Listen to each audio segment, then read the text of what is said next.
सिंधी ॿोलीअ जे इन सिख्या मर्कज़ ते भलीकार।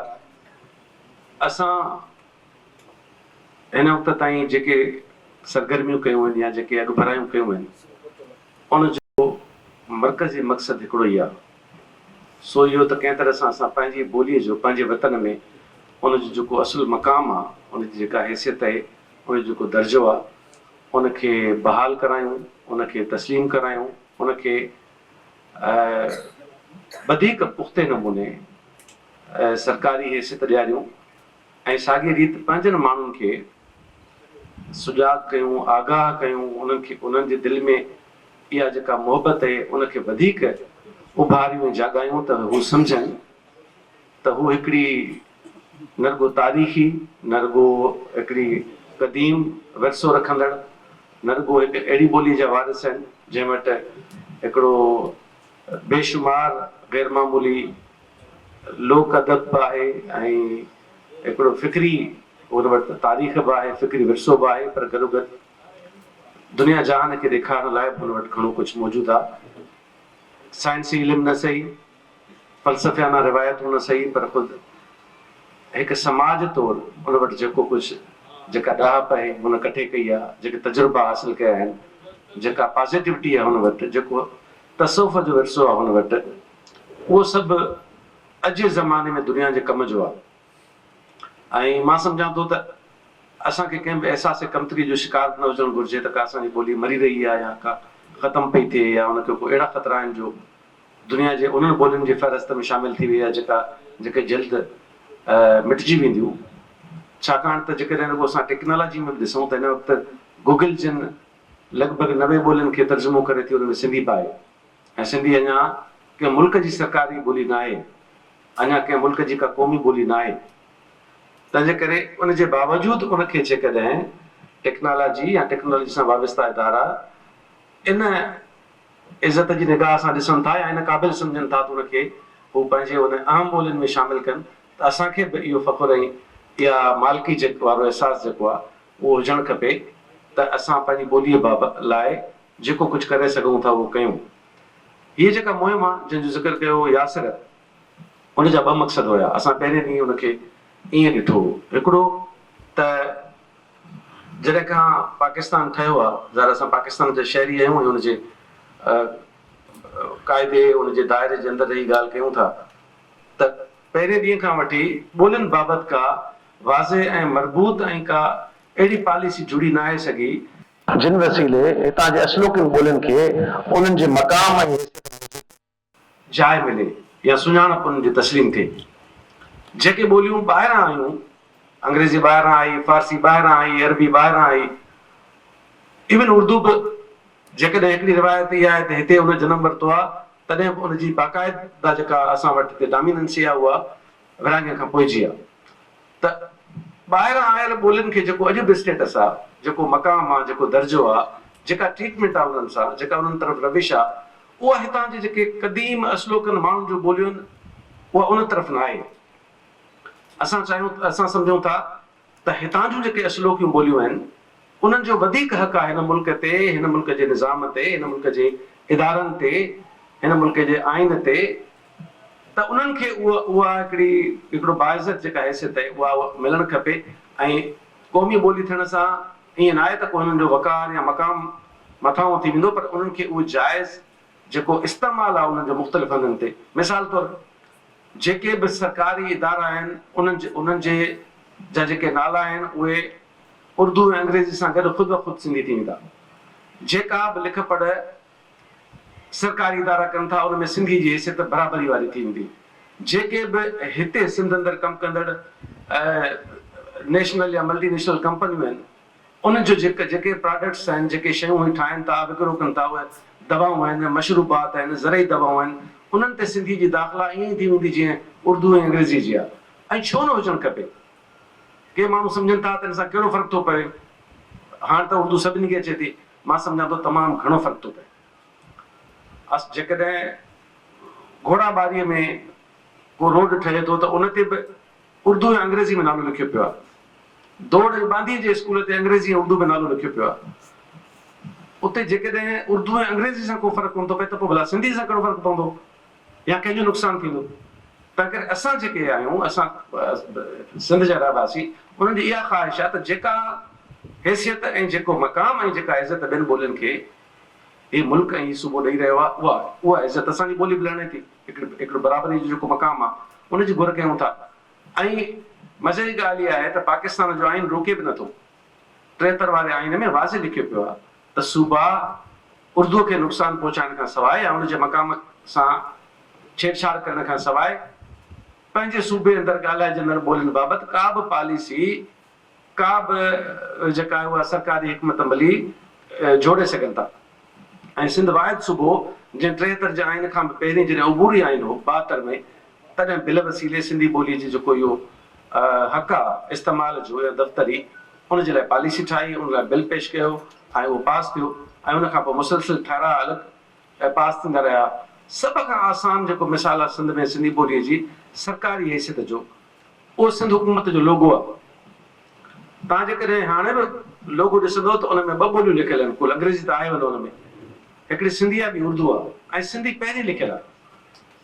असां फ़क़ति इहो मक़ाम हर हंधि चाहियूं था।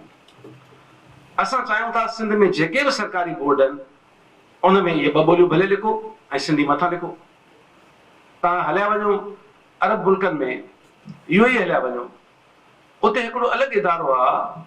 दुबई में तव्हां को कारोबार शुरू करण था चाहियो, म्यूनिसिपल कमेटी टाइप हिकिड़ो इदारो आहे जंहिं वटां तव्हांखे पंहिंजो बोर्ड अप्रूव कराइणो आहे त मां ही खोलियां पियो मोबाइल शॉप पियो खोलियां, या मां ही हिते कंप्यूटर जो शॉप पियो खोलियां, या मां ही हिते आइस्क्रीम जी दुकान पियो खोलियां, मां बोर्ड ही ठारायो आहे, ही लॻायां या न लॻायां।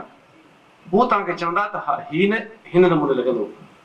याने तव्हां ॿी जेका बि ॿोली लिखो अरबी लाज़मी लिखंदव ऐं अरबी मथां लिखंदव। इहो शर्त आहे, न त तव्हां बोर्ड नथा लॻाए सघो, उते कारोबार नथा करे सघो।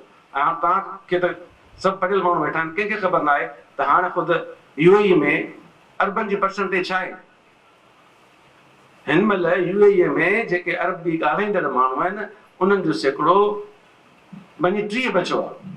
मुश्किल सां किथे 35 हूंदो, सभु ॿाहिरियां माण्हू अची विया आहिनि उते। पर हुननि पंहिंजी ॿोलीअ खे महफ़ूज़ ईअं कयो आहे, उनजे तहफ़ुज़ लाइ उपाय इहे वरिता आहिनि। कारोबार नथा करे सघो के अरब खे पाण सां गॾु खणण खां सवाइ। इहा त अञा वॾी ॻाल्हि आहे, असां हेसि ताईं कोन था वञूं। पर इहा त ॻाल्हि करे सघूं था त सिंधीअ खे सिंध अंदरि एतिरी इज़त हर हंधि ते मिलणु खपे जेतिरी सिंध हुकूमत जे लोगो में आहे। यानी हर क़िस्म जे लिख पढ़ में उनखे ईअं रखियो वञे। साॻिए रीति असां तालीम में इहो साॻियो हक़ घुरूं था। असां जेका बि कोर्टुनि में इहो हक़ घुरूं था। मिसाल कोर्टुनि में तव्हां ॾिसंदो त फ़ैसिला जेके आहिनि उहे सिंधी में लिखियल न आहिनि।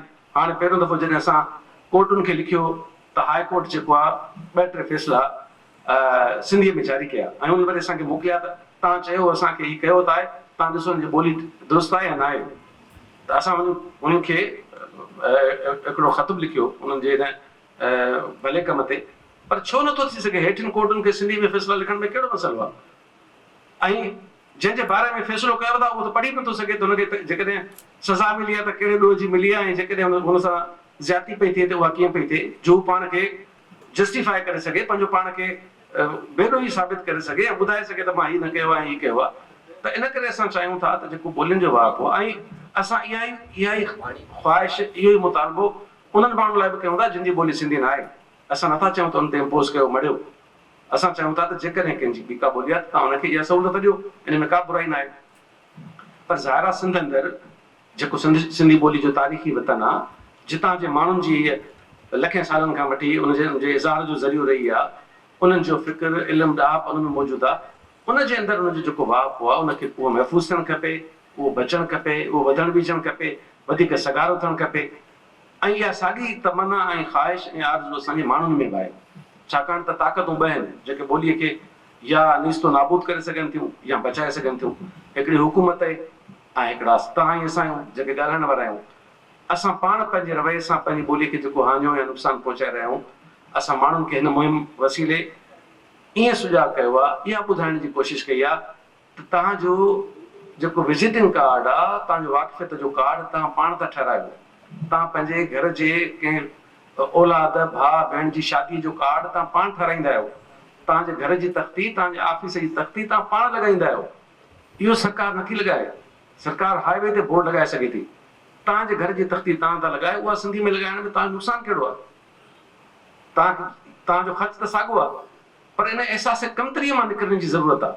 असां जेको ॿियनि ॿोलियुनि जे ग़लबे ऐं यलगार ऐं जेके हुकूमती जेके आहिनि पॉलिसियूं, उन्हनि असांखे अहिड़ो सोढ़ो कयो आहे ज़हनी तौरु, जो असांखे अंग्रेज़ी मोतबराइप जी निशानी थी लॻे। ईअं जीअं लतीफ़े जे दौर में फारसी हुई, फारसी घोड़े चाड़सी वारो जेको आहे इहो टर्म या इस्तलाह, इहो थोरो बदिलियो आहे, त हाणे अंग्रेज़ी पराडो ते थी चाढ़े।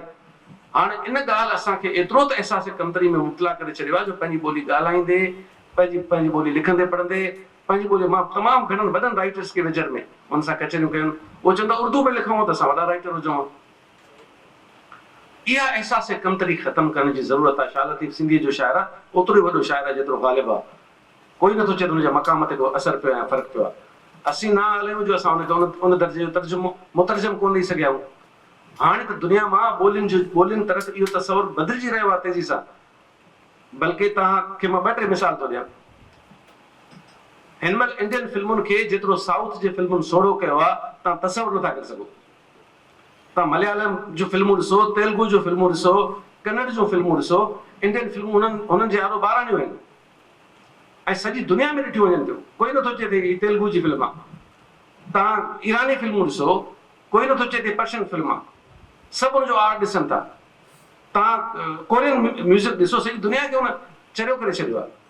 तंहिं करे ॿोलियूं बेमाना थी वेंदियूं जेकॾहिं उन्हनि में वॾो आर्ट, उन्हनि में का वॾी ईजाद, उन्हनि में को वॾो फ़िक्र, उन्हनि में को वॾो कमु थींदो।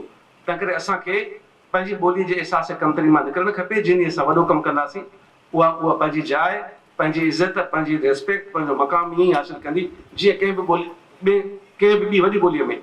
अंग्रेज़ी ॿोली में बेकार शाइरी जो किताबु लिखण खां 100 दफ़ा बहितर आहे त सिंधी ॿोलीअ में हिकिड़ो ज़बरदस्त ऐं मयारी शाइरी जो किताबु लिखियो वञे।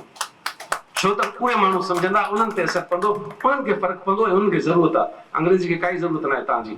अंग्रेज़ी जी ख़िदमत करण वारा करोड़े माण्हू सॼी दुनिया में वेठा आहिनि। तंहिं करे पंहिंजे वतन ऐं पंहिंजी ॿोली जी ख़िदमत करणु खपे, उनखे बचाइणु बि खपे, उन में मयारी किताब बि लिखणु खपनि ऐं उनजे भाउ पे वधाइण लाइ पंहिंजे सॼो किरदारु अदा करणु खपे। साॻी रीति ख़ासि तौर ते मां अथॉरिटी जे पारां इहा ॻाल्हि करणु थो चाहियां त हिन दौर में जेको असांखे नज़र अचे थो मसइलो सभ खां वॾो, उहो आहे पंहिंजे ईंदड़ नस्ल में ॿोलीअ जी मुंतक़िलीअ जो। अॻे 30% पंहिंजो शहर हुया, 70% ॿाराड़ियूं हुयूं, त लॻंदो हो त ॿोली महफ़ूज़ आहे, हुनखे को ख़तरो न आहे। हाणे बिल्कुलु उबतड़ आहे। 70% शहरी आबादी थी वई आहे, 30% ॿाराड़ी रहिजी वई आहे। नतीजे में शहरनि जो जेको कल्चर आहे, हिकिड़ो त घणा ॿोलिया ई आहिनि, ॿियो त प्राइवेट स्कूलनि जी माफ़िया उते तमामु घणी ताक़तवर आहे। जेको माण्हू 10,000 थो कमाए, उनजी ख़्वाहिश इहा आहे त मुंहिंजो ॿारु प्राइवेट स्कूल में पढ़े। उहो पंहिंजे पाड़े जे सरकारी स्कूल जी वाह नथो करे त हिते मास्तर अचे थो कोन थो अचे ऐं हीअ छो नथा पढ़ाइनि, जिते हर शइ मुफ़्त में आहे, किताब मुफ़्त में आहे।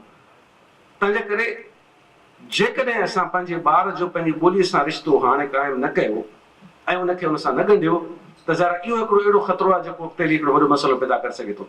जेको सिंधी सम्झंदो ई न, जेको शाह लतीफ़ पढ़ी न सघंदो, जंहिंखे पंहिंजे तसवुफ़ जे हिन अज़ीम फ़िक्री रिवायत जी ख़बर ई न हूंदी, जेके पंहिंजे जड़ुनि, पंहिंजे पाड़ुनि, पंहिंजे लोक अदब, पंहिंजे पाकनि चवणनि सां उनजो रिश्तो ई न ठहंदो, त ज़रा उहो भलो माण्हू त थी सघे थो, क़ाबिल माण्हू बि थी सघे थो, दुनिया खे कमु अची सघे थो। ऐं ईअं न आहे त को सिंधी न ॻाल्हाइण जे करे को सुठो माण्हू न रहंदो, पर हू पंहिंजे वतन जे कम जो घटि रहंदो। हू पंहिंजे वतन जे कम जो तॾहिं रहंदो जॾहिं पंहिंजे वतन जी ॿोली ॻाल्हाईंदो, पढ़ी सघंदो, लिखी सघंदो ऐं उन बहाने सां पंहिंजे जड़ुनि सां जुड़ंदो। त करे पंहिंजे ॿारनि खे पंहिंजे जड़ुनि सां जोड़ियो, उन्हनि सां ॻंढियो। जेकॾहिं तव्हांजे घरनि में तव्हांजा ॿार सिंधी न ॻाल्हाए रहिया आहिनि, त तव्हां यकीन रखो तव्हां बदकिस्मत माण्हू आहियो ऐं तव्हां पंहिंजी ॿोली जो वॾो नुक़सानु करे रहिया आहियो। तंहिं करे जेकॾहिं चाहियो था त तव्हांजो इहो सफ़र जेको आहे, जेके तव्हां इहे सभई किताब लिखिया आहिनि, पढ़िया आहिनि, जीअं रिवायत जा वारिस आहियो, इहा रिवायत ख़तमु न थिए, इहा रिवायत मरे न ऐं इहा ईंदड़ नस्लुनि लाइ मुंतक़िल थिए, त पंहिंजे ॿारनि खे पंहिंजी ॿोलीअ सां जोड़ियो। स्कूलनि में न आहे त पाण पढ़ायो। जेॾी तव्हांखे ॻणती आहे त तव्हांजे ॿार खे अंग्रेज़ी नथी अचे, साइंस नथी अचे ऐं तव्हां हुन लाइ 10 ट्यूशन पढ़ाइण वारा ॻोल्हियो था, एतिरी ॻणती जॾहिं पंहिंजी ॿोली जी कंदो त तव्हां पक सम्झो तव्हांजी ॿोली खे को ख़तरो न आहे। तव्हांजी महिरबानी।